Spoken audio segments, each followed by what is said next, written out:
3 years ago, I installed this on our irrigation system. Since that day, I have not mixed a single batch of fertilizer by hand, not once. Every time the irrigation turns on, every plant in the system gets fed automatically. No measuring, no mixing, no carrying concentrate through the beds. There are 5 things you need to understand to build this system. I'm going to show you all of them, including the modification that saves you from buying hardware you don't need. Welcome back to the farm. This is part 2 of the farm system series. Part 1 covered the fertilizer, Neptune's Harvest hydrolyzed fish fertilizer, and why the 2-4-1 formula is right for cut flowers. If you haven't watched that one, I'll link it right here. This video covers the hardware that delivers it. Part 3 covers the biological pest control, and that launches July 27th. This video is sponsored by EasyFlow. They make the injector at the center of this whole system. And here's how that happened, because the order matters. 3 years ago, I went looking for a way to automate fertilizing on the farm without pumps or electricity.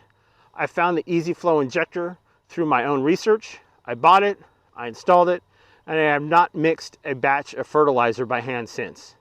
3 full seasons before any sponsorship conversation ever happened. This year I reached out to EasyFlow about partnering on this video. They did not find me. I found them because it's the exact system I've been running and recommending to everyone who asks.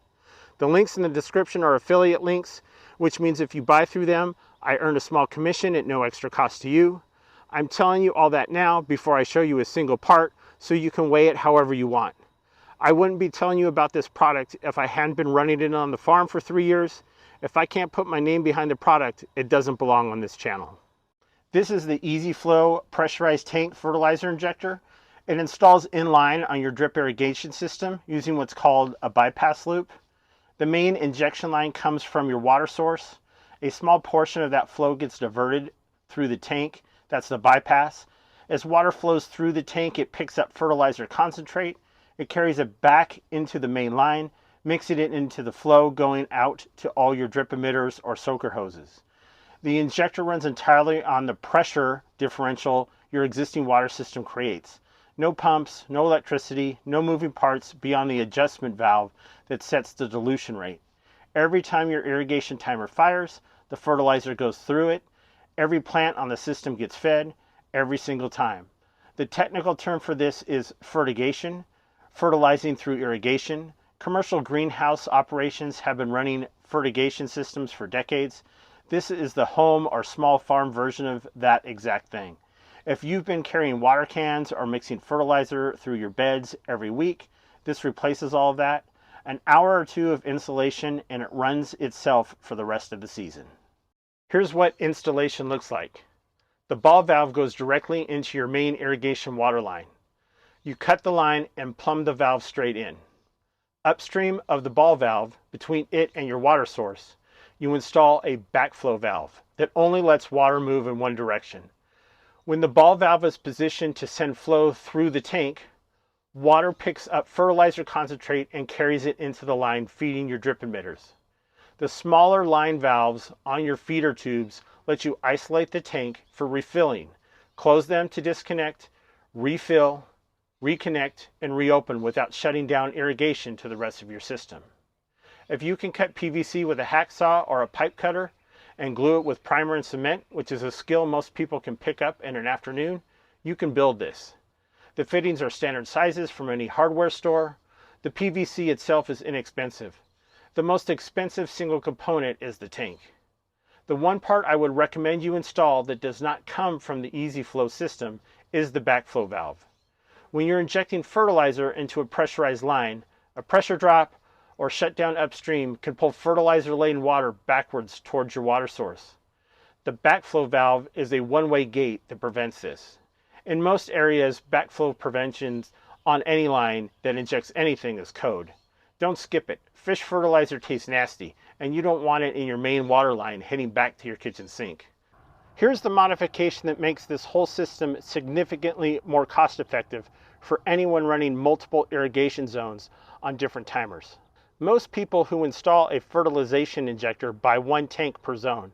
If you have 3 timers, that's 3 tanks, the most expensive component multiplied. We built our system so 1 tank can move in between timers. Here's how it works. Each zone has its own valve setup installed directly on that zone's main line. A backflow valve, a ball valve, and the feeder lines. Everything except the tank itself. The feeder lines and the line valve stay closed until the tank is connected. When I want to fertilize timer 1, I connect the tank to timer 1's feeder lines. When I'm done and I want to move to timer 2, I close timer 1's line valves, disconnect the tank, connect it to timer 2's feeder lines. Takes about a minute. The key thing, each timer needs its own ball valve, backflow valve, and feeder loop permanently installed on that line. You can purchase an extra ball valve from EasyFlow. The valves for feeder loops are harder to find. I'll add a link in the description of what I used. When I added a second irrigation zone, I bought a second tank rather than thinking through the modification. The tank is the most expensive component in the whole system, and I didn't need 2 of them at that time. If you're setting this up for the first time and you have more than one timer zone, even if you're only activating one of them right now, I would recommend building the valve setup for both zones from the beginning. The valve hardware is inexpensive. If you end up not wanting to move the tank back and forth, you can always later purchase another tank. The EasyFlow tank comes in different sizes, and the right one depends on your irrigation system. You want to match the tank's capacity to roughly how long you want to go in between refills. If you're not sure, size up. You can always run a lower concentration. You can't add capacity that isn't there.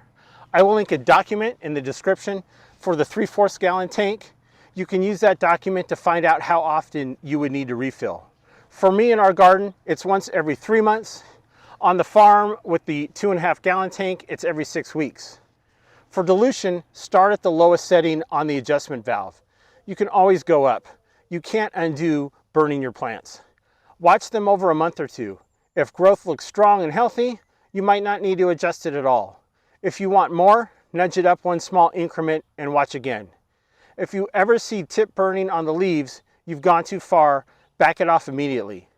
We run Neptune's Harvest at the lowest setting because the plant gets it every single time the irrigation runs.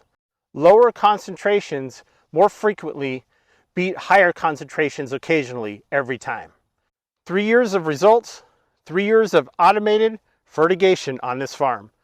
The stem length, bloom size, the color saturation are amazing. I covered it in detail in part 1, the fertilizer video. What I'll add from the system side, it has been reliable.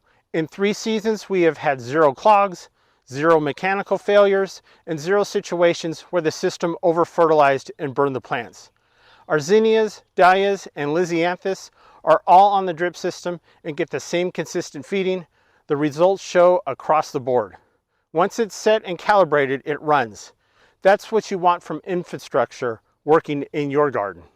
One thing I haven't mentioned yet, the same system works for other liquid amendments beyond fertilizer. Liquid kelp, humic acid, and Critter Max.